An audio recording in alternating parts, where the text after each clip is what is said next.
وما من دابة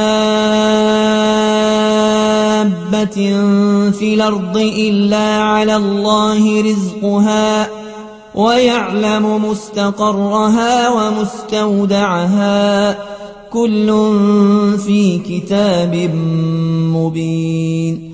وهو الذي خلق السماوات والأرض في 6 أيام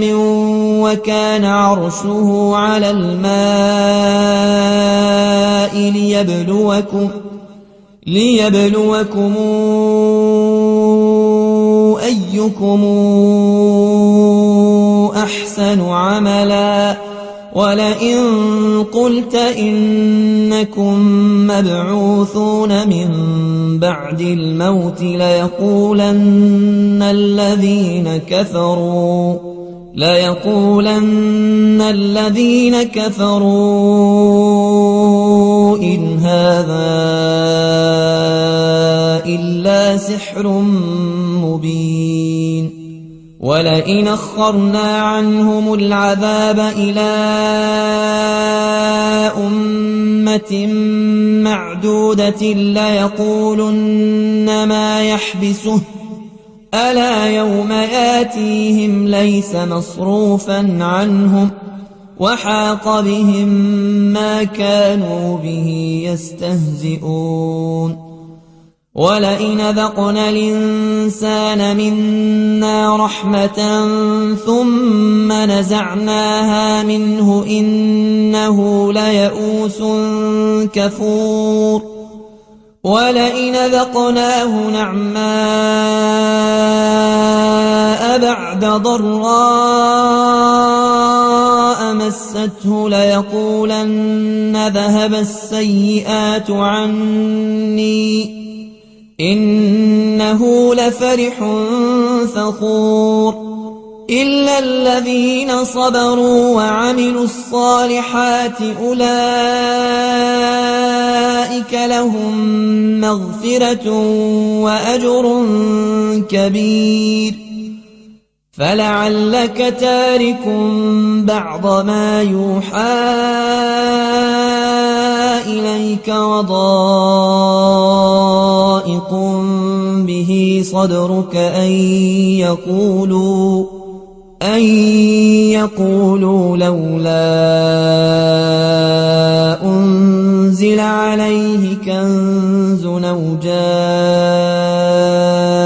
معه ملك إنما أنت نذير والله على كل شيء وكيل أم يقولون افتراه قل فاتوا ب10 سور مثله مفتريات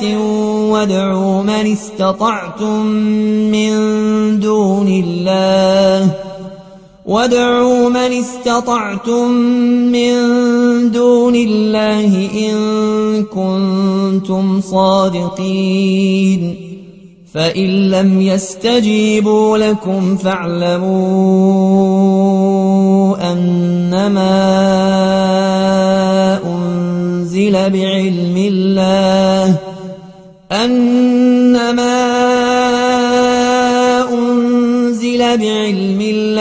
وأن لا إله إلا هو فهل أنتم مسلمون من كان يريد الحياة الدنيا وزينتها نوفي إليهم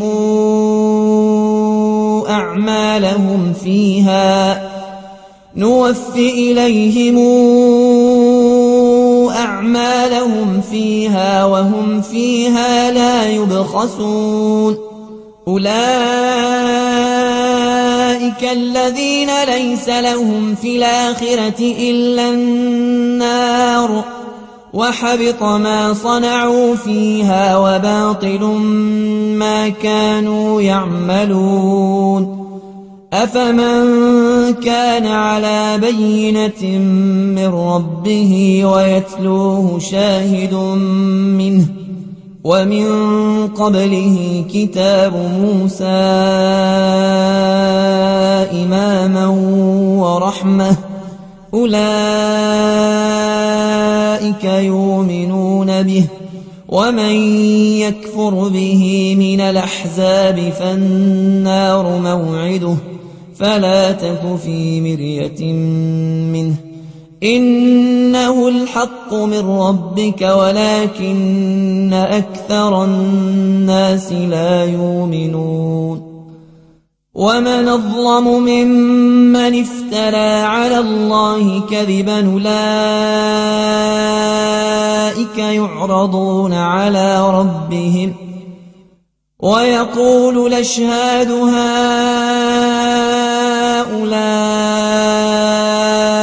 الذين كذبوا على ربهم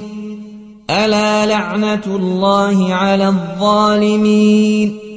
الذين يصدون عن سبيل الله ويبغونها عوجا وهم بالآخرة هم كافرون أولئك لم يكونوا معجزين في الأرض وما كان لهم من دون الله من أولياء يضاعف لهم العذاب ما كانوا يستطيعون السمع وما كانوا يبصرون أولئك الذين خسروا أنفسهم وضل عنهم ما كانوا يفترون لا جرم أنهم في الآخرة هم الأخسرون إن الذين آمنوا وعملوا الصالحات وأخبتوا إلى ربهم أولئك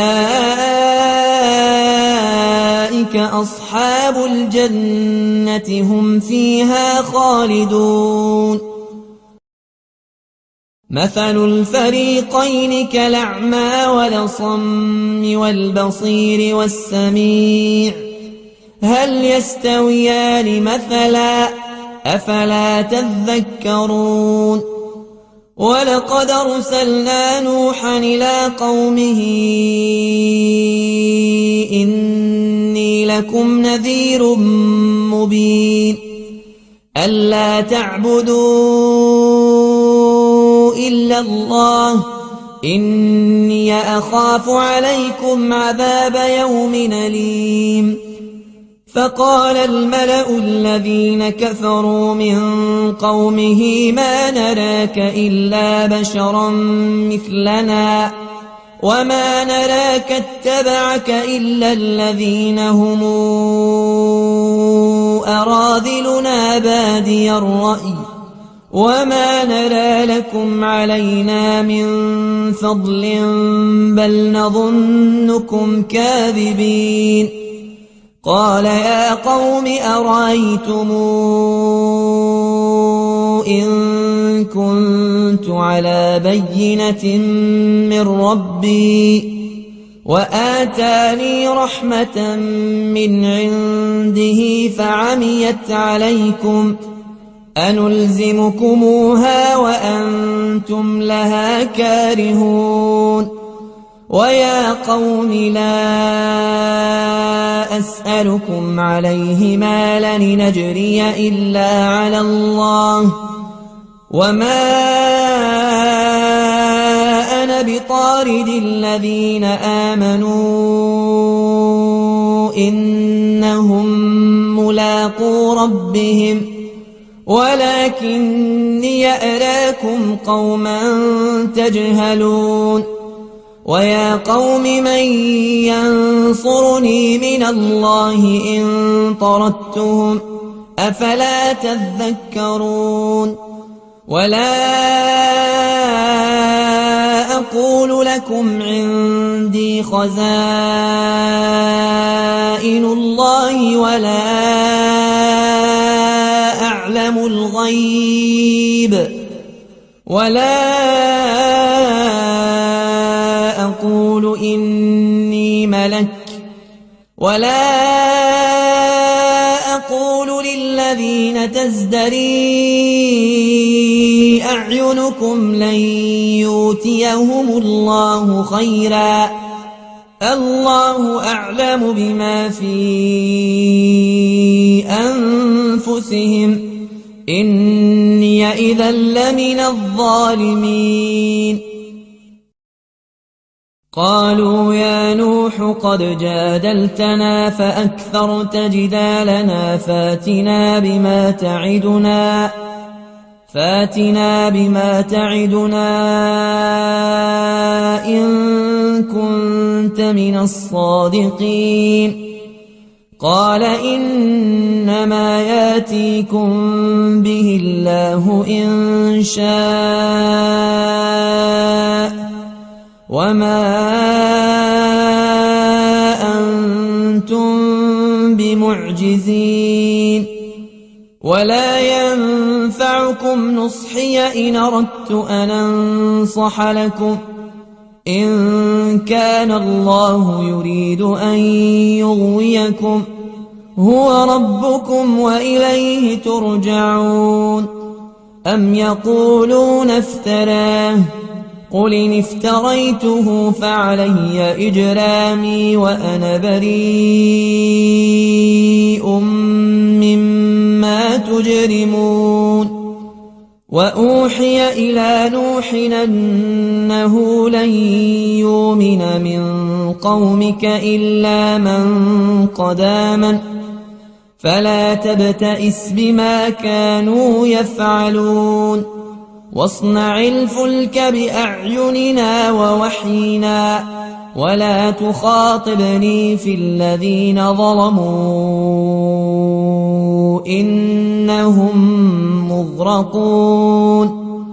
ويصنع الفلك وكلما مر عليه ملأ من قومه سخروا منه قال إن تسخروا منا فإنا نسخر منكم كما تسخرون فسوف تعلمون من ياتيه عذاب يخزيه ويحل عليه عذاب مقيم حتى إذا جاء أمرنا وفارت النور قل نحمل فيها من كل زوجين اثنين وأهلك إلا من سبق عليه القول ومن آمن وما آمن معه إلا قليل وقال اركبوا فيها بسم الله مجراها ومرساها إن ربي لغفور رحيم وهي تجري بهم في موج كالجبال ونادى نوح ابنه وكان في معزل يا بني اركب معنا ولا تكن مع الكافرين قال سآوي إلى جبل يعصمني من الماء قال لا عاصم اليوم من أمر الله إلا من رحم وحال بينهما الموج فكان من المغرقين وقيل يا أرض ابلعي ماءك ويا سماء واقلعي وغيض الماء وقضي الأمر واستوت على الجودي وقيل بعدا للقوم الظالمين ونادى نوح ربه فقال رب إن ابني من أهلي وإن وعدك الحق وأنت أحكم الحاكمين قال يا نوح إنه ليس من أهلك إنه عمل غير صالح فلا تسألني ما ليس لك به علم إني أعظك أن تكون من الجاهلين قال رب إني أعوذ بك أن أسألك ما ليس لي به علم وإلا تغفر لي وترحمني أكن من الخاسرين قيل يا نوح اهبط بسلام منا وبركات عليك وعلى ممن معك وأمم سنمتعهم ثم يمسهم منا عذاب أليم تلك من أنباء الغيب نوحيها إليك ما كنت تعلمها أنت ولا قومك من قبل هذا فاصبر إن العاقبة للمتقين وإلى عاد أخاهم هودا قال يا قوم اعبدوا الله ما لكم من إله غيره إن أنتم إلا مفترون يا قوم لا أسألكم عليه أجرا إن أجري إلا على الذي فطرني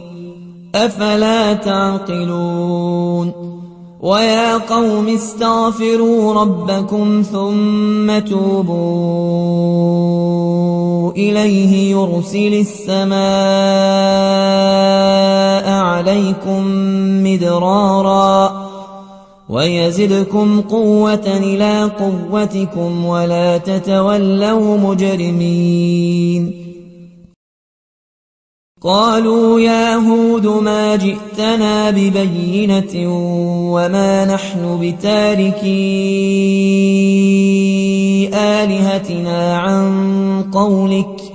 وما نحن لك بمؤمنين إن نقول إلا اعتراك بعض آلهتنا بسوء قال إني أشهد الله واشهدوا أني بريء مما تشركون من دونه فكيدوني جميعا ثم لا تنظرون إني توكلت على الله ربي وربكم ما من دابة إلا هو آخذ بناصيتها إن ربي على صراط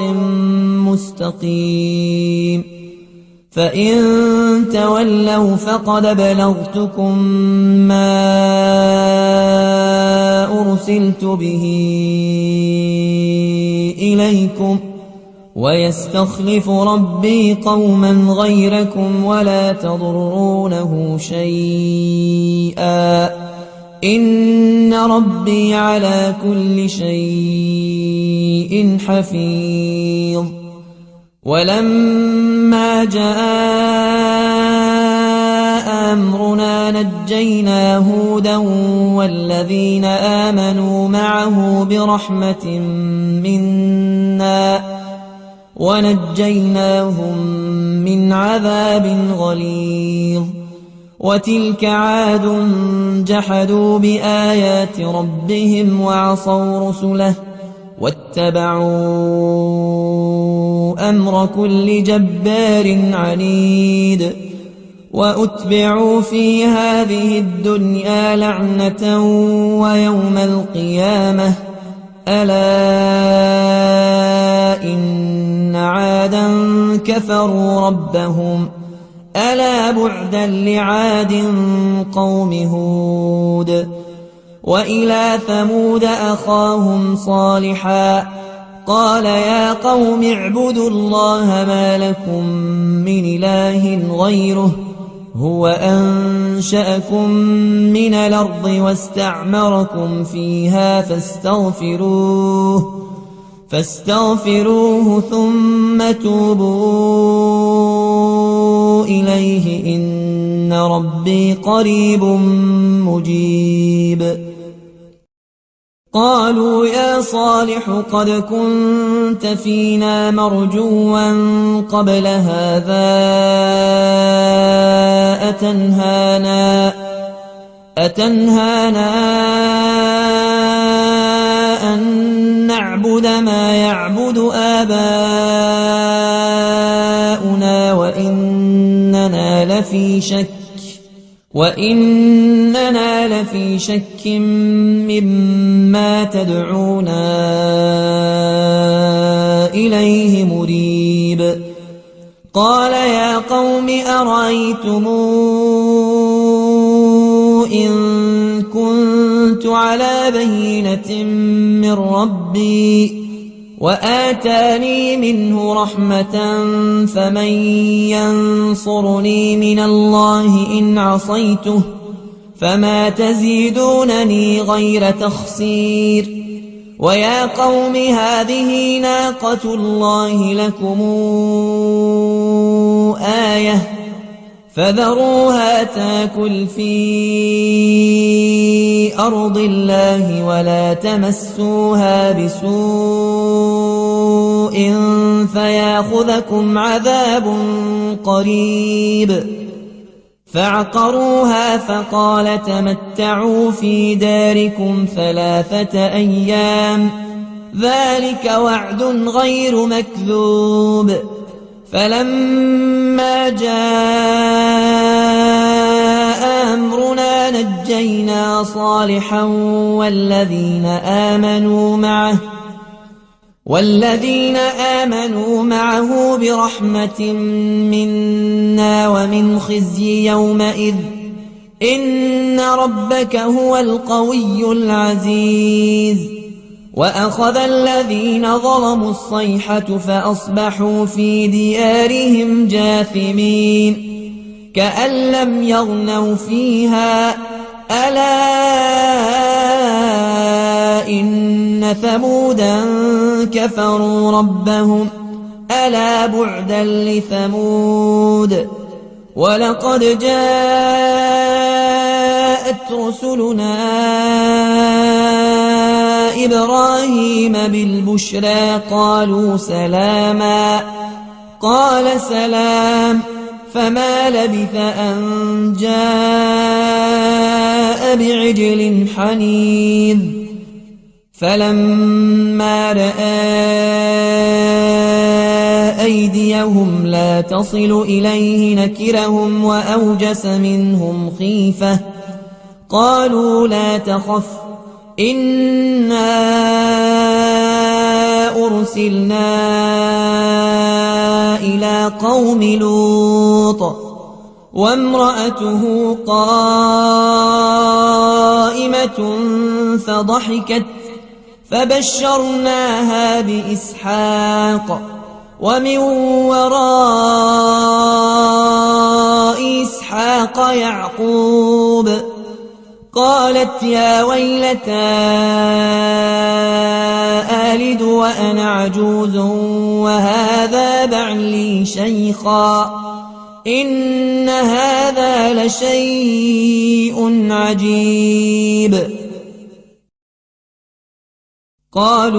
قالوا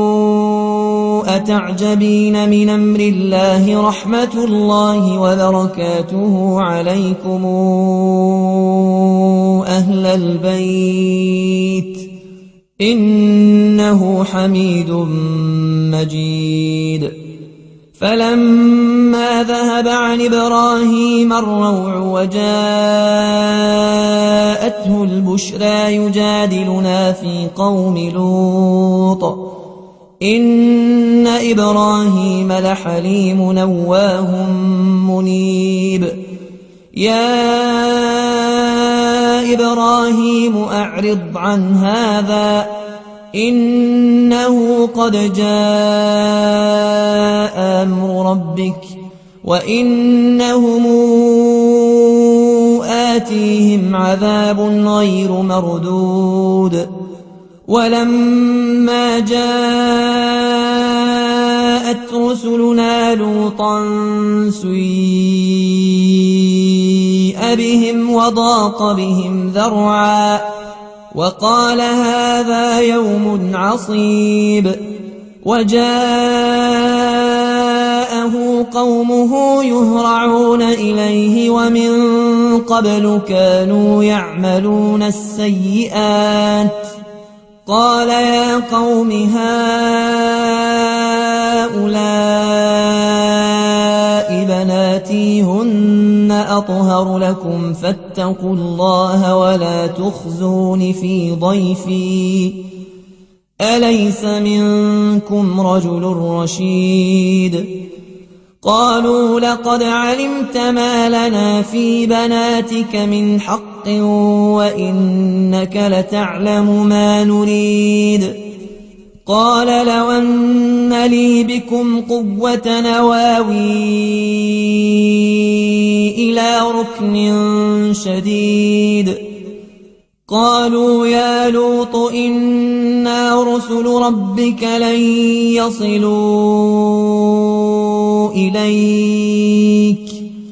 فاسر بأهلك بقطع من الليل ولا يلتفت منكم أحد إلا امرأتك إنه مصيبها ما أصابهم إن موعدهم الصبح أليس الصبح بقريب فلما جاء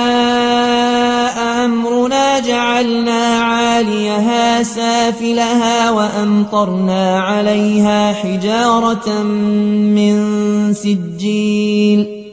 منضود مسومة عند ربك وما هي من الظالمين ببعيد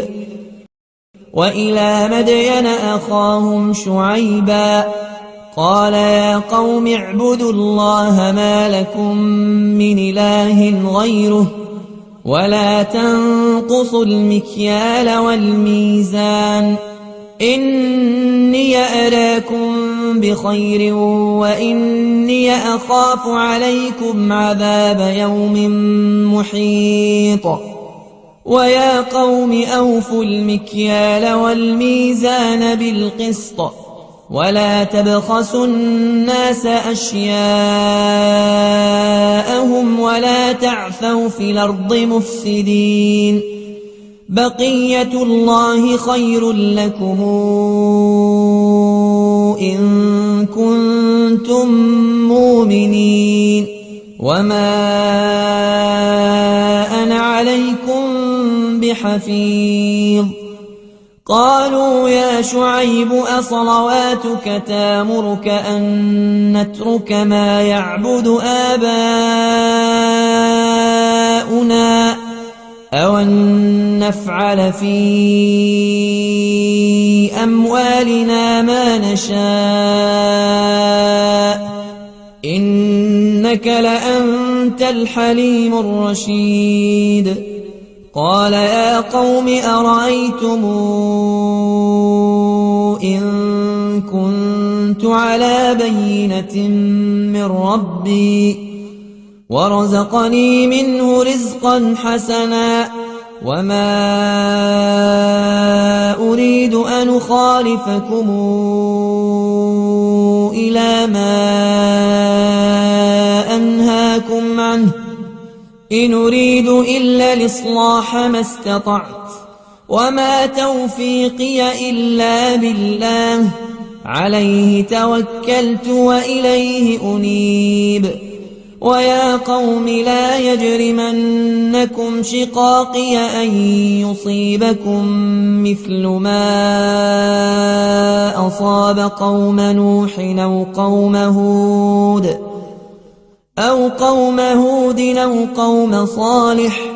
وما قوم لوط منكم ببعيد واستغفروا ربكم ثم توبوا إليه إن ربي رحيم ودود قالوا يا شعيب ما نفقه كثيرا مما تقول وإنا لنراك فينا ضعيفا ولولا رهطك لرجمناك وما أنت علينا بعزيز قال يا قوم أرهطي أعز عليكم من الله واتخذتموه وراءكم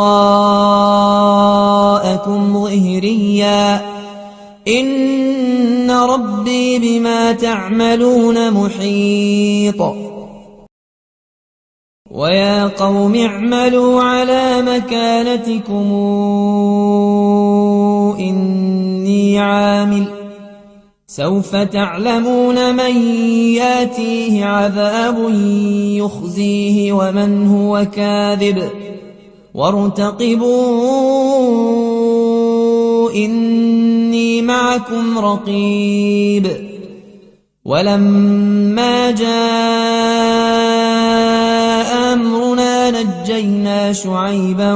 والذين آمنوا معه برحمة منا وأخذت الذين ظلموا الصيحة فأصبحوا في ديارهم جاثمين كأن لم يغنوا فيها ألا بعدا لمدين كما بعدت ثمود ولقد أرسلنا موسى بآياتنا وسلطان مبين إلى فرعون وملئه فاتبعوا أمر فرعون وما أمر فرعون برشيد يقدم قومه يوم القيامة فأوردهم النار وبئس الورد المورود وأتبعوا في هذه لعنة ويوم القيامة بئس الرفد المرفود ذلك من أنباء القرى نقصه عليك منها قائم وحصيد وما ظلمناهم ولكن ظلموا أنفسهم فما أغنت عنهم آلهتهم التي يدعون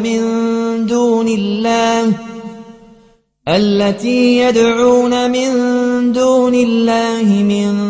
شيء لما جاء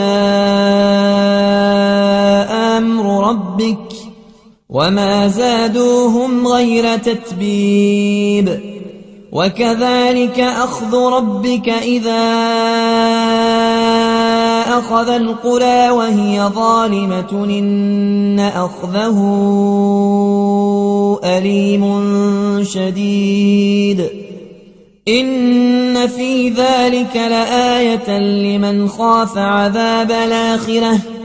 ذلك يوم مجموع له الناس وذلك يوم مشهود وما نوخره إلا لأجل معدود يوم ياتي لا تكلم نفس إلا بإذنه فمنهم شقي وسعيد فأما الذين شقوا ففي النار لهم فيها زفير وشهيق خالدين فيها ما دامت السماوات والأرض إلا ما شاء ربك إن ربك فعال لما يريد وأما الذين سعدوا ففي الجنة خالدين فيها ما دامت السماوات والأرض إلا ما شاء ربك عطاء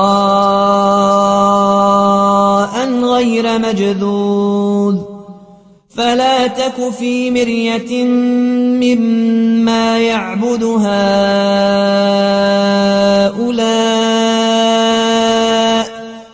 ما يعبدون إلا كما يعبد آباؤهم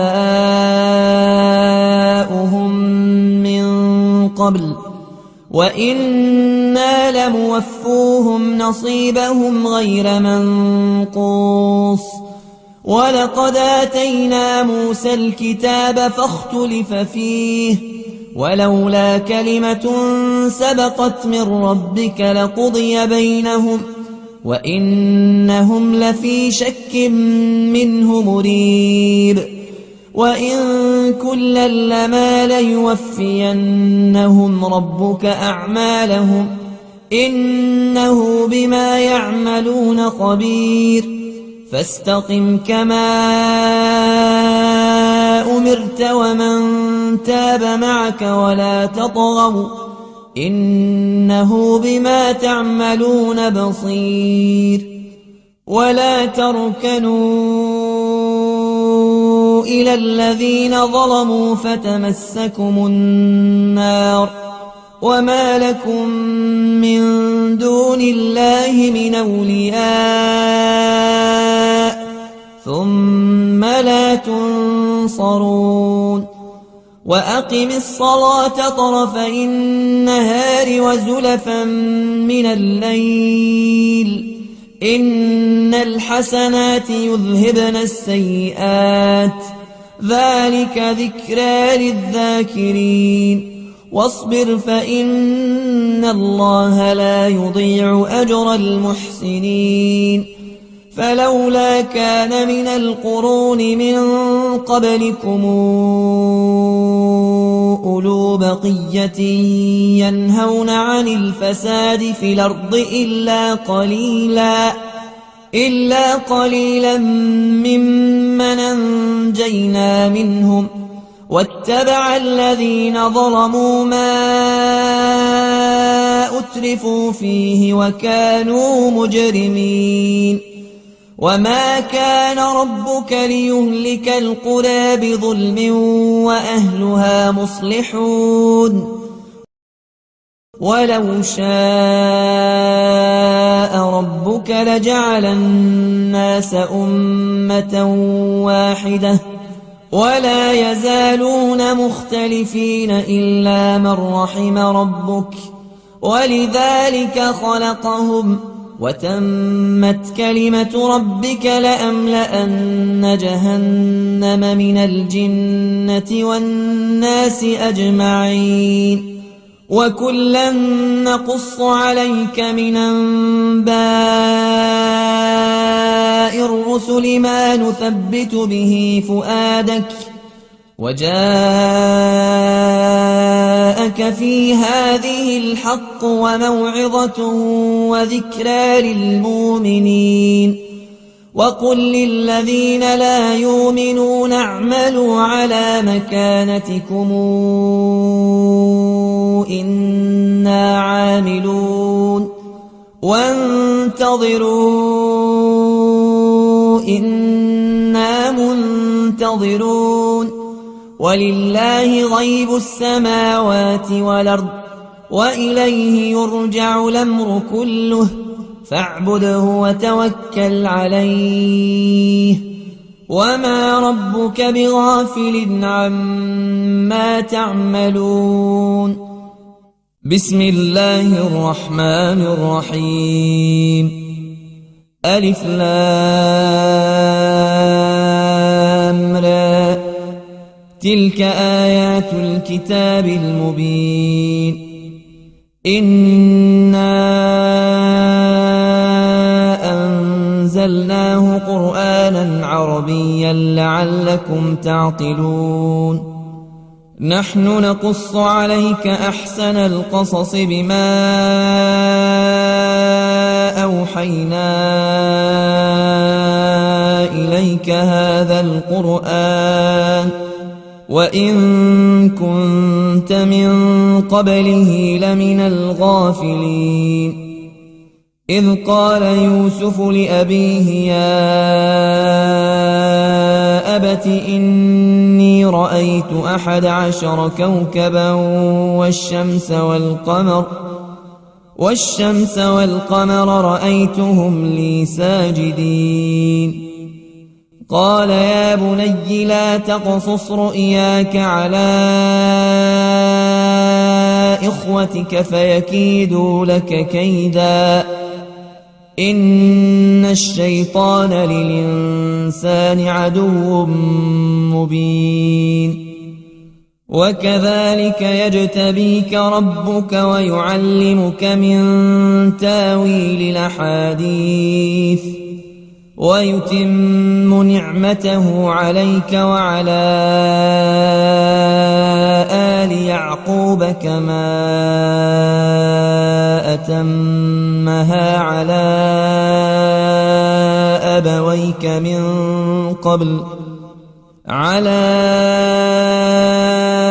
أبويك من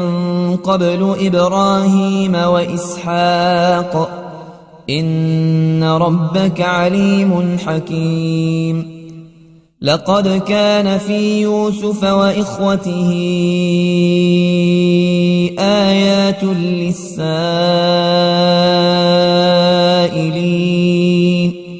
إذ قالوا ليوسف وأخوه أحب إلى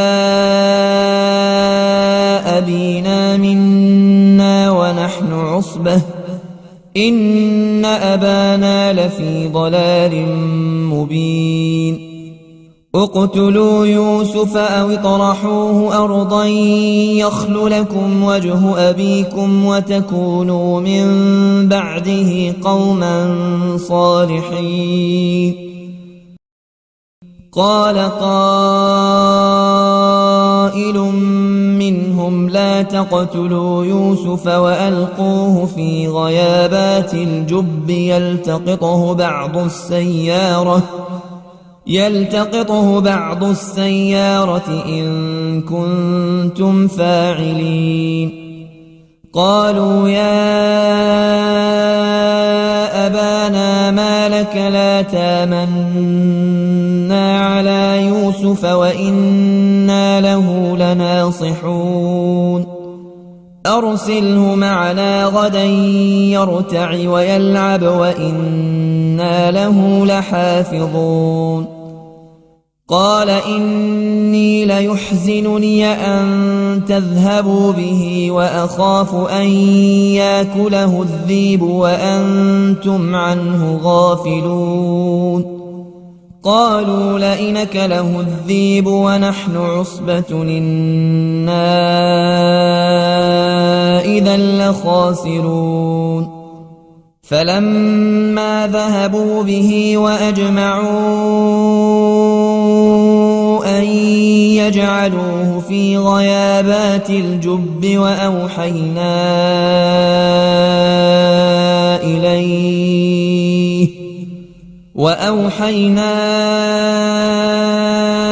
إليه لتنبئنهم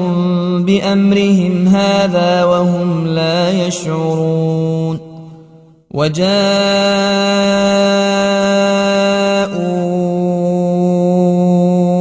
أباهم عشاء يبكون قالوا يا أبانا إنا ذهبنا نستبق وتركنا يوسف عند متاعنا فأكله الذئب وما أنت بمؤمن لنا ولو كنا صادقين وجاءوا على قميصه بدم كذب قال بل سولت لكم أنفسكم أمرا فصبر جميل والله المستعان على ما تصفون وجاءت سيارة فأرسلوا واردهم فأدلى دلوه قال يا بشرى هذا غلام وأسروه بضاعة والله عليم بما يعملون وشروه بثمن بخس دراهم معدودة وكانوا فيه من الزاهدين وقال الذي اشتراه من مصر لامرأته أكرمي مثواه عسى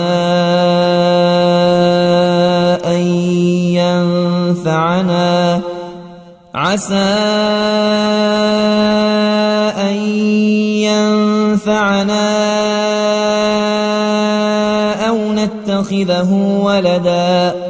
وكذلك مكنا ليوسف في الأرض ولنعلمه من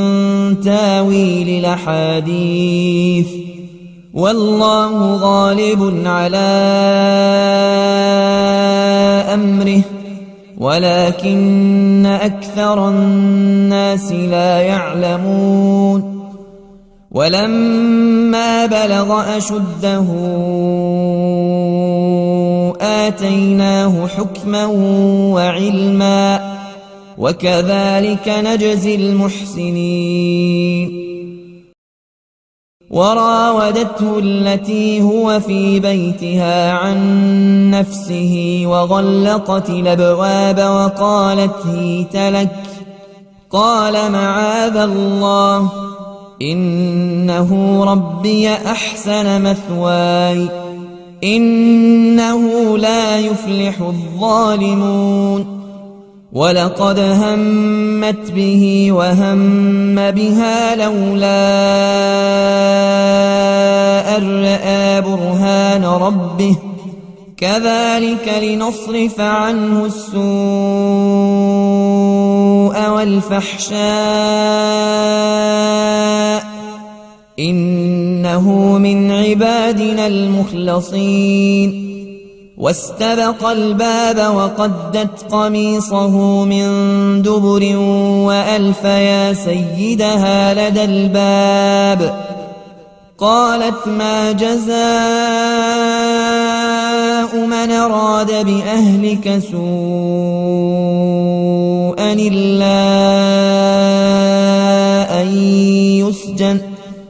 إلا أن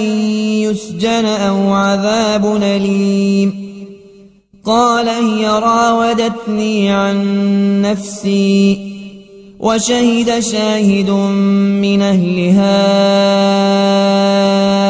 إن كان قميصه قد من قبل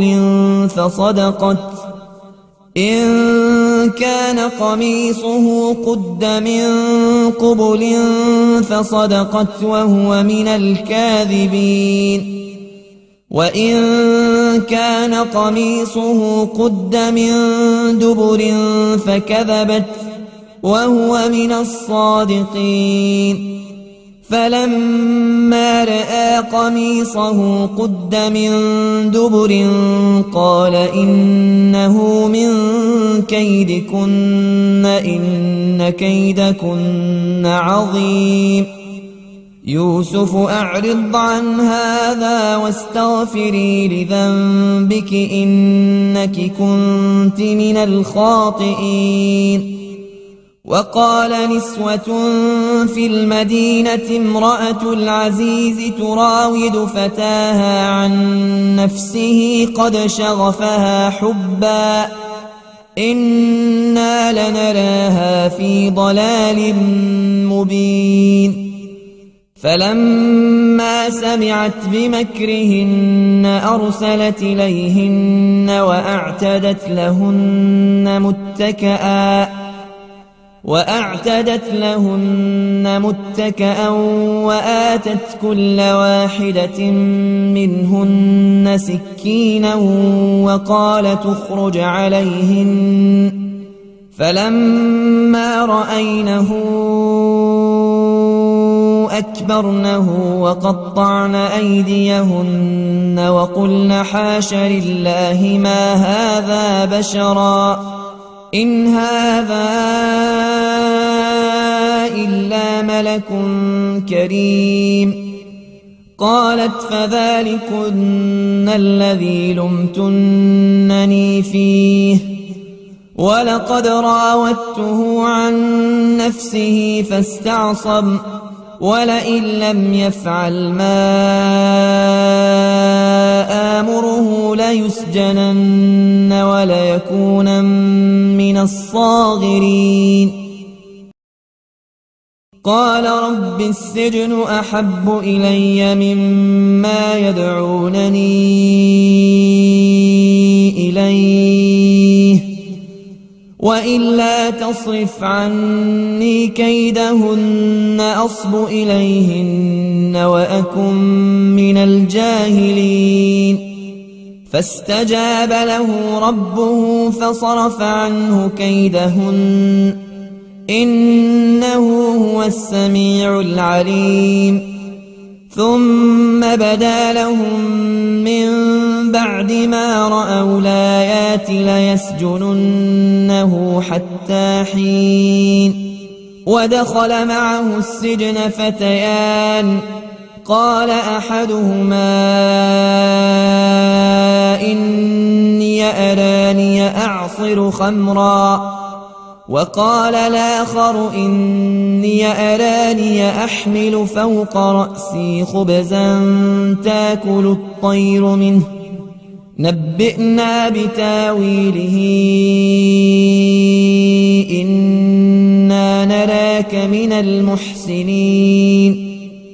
قال لا ياتيكما طعام ترزقانه إلا نبأتكما بتاويله قبل أن ياتيكما ذلكما مما علمني ربي إني تركت ملة قوم لا يؤمنون بالله وهم بالآخرة هم كافرون واتبعت ملة آبائي إبراهيم وإسحاق ويعقوب ما كان لنا أن نشرك بالله من شيء ذلك من فضل الله علينا وعلى الناس ولكن أكثر الناس لا يشكرون يا صاحبي السجن أرباب متفرقون خير أم الله الواحد القهار ما تعبدون من دونه إلا أسماء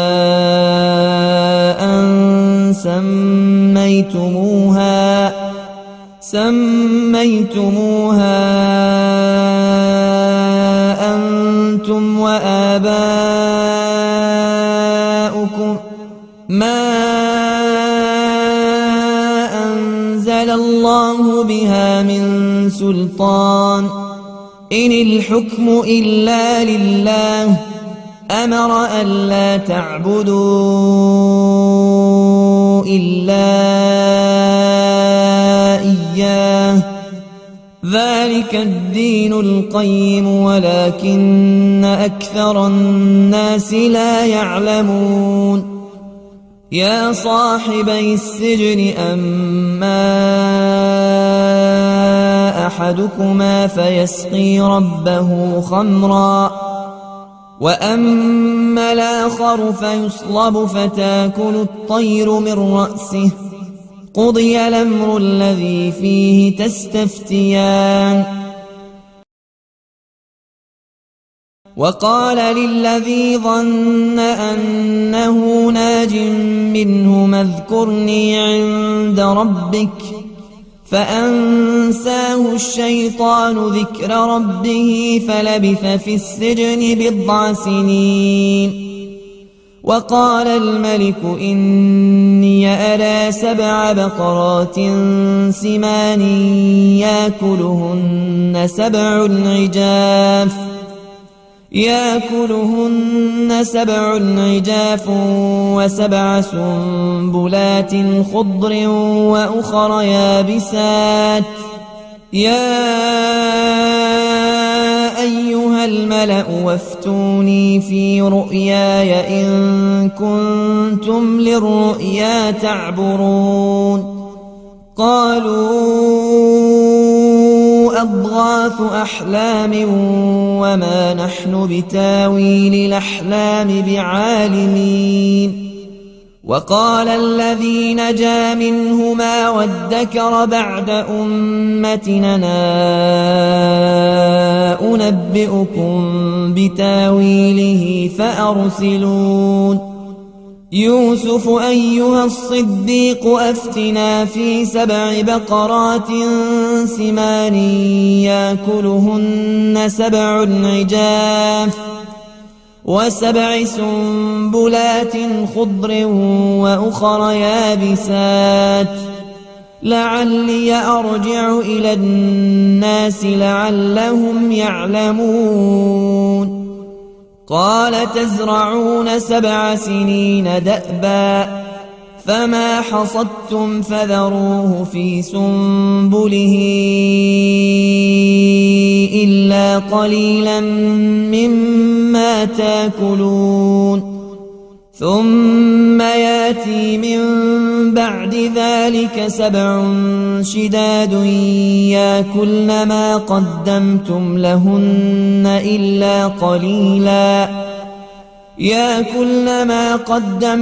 لهن إلا قليلا مما تحصنون.